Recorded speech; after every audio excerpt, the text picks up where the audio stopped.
বাইতুল মালের জন্য কর্মকর্তা কর্মচারীদের কাছ থেকে জোরপূর্বক চাঁদা আদায় করা হয়েছে। এই অবৈধ দাবি প্রত্যাখ্যান করা, সংশ্লিষ্ট গোষ্ঠীর মতাদর্শে বিশ্বাসী না হওয়ায় অনেক কর্মকর্তা কর্মচারীকে মিথ্যা অভিযোগে জড়ানো, মানসিকভাবে নিপীড়ন এবং চাকরিচ্যুত করা হয়েছে, যা স্পষ্ট ক্ষমতার অপব্যবহার এবং ব্যাংকের নীতিমালার পরিপন্থী। যে একটি সংগঠিত কুচক্রী গোষ্ঠী ব্যাংকিং খাতকে ব্যবহার করে রাজনৈতিক উদ্দেশ্য বাস্তবায়ন, আর্থিক সুবিধা অর্জনের লক্ষ্যে পরিকল্পিতভাবে এই বৈষম্যমূলক ব্যবস্থা গ্রহণ করেছে। ব্যাংকিং খাতে রাজনৈতিক প্রভাব মুক্ত, বৈষম্যহীন মানবিক কর্ম পরিবেশ নিশ্চিত করতে হবে। দক্ষতা মূল্যায়ন পরীক্ষার নামে কোন প্রক্রিয়াকে চাকরিচ্যুতির হাতিয়ার হিসেবে ব্যবহার সম্পূর্ণভাবে বন্ধ করতে হবে।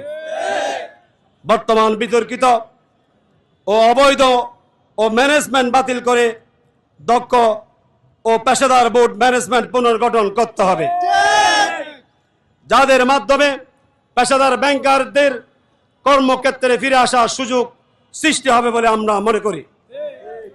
ব্যাংকের আভ্যন্তরীণ শৃঙ্খলা, সুশাসন এবং কর্মীদের ন্যায্য অধিকার নিশ্চিত করতে হবে।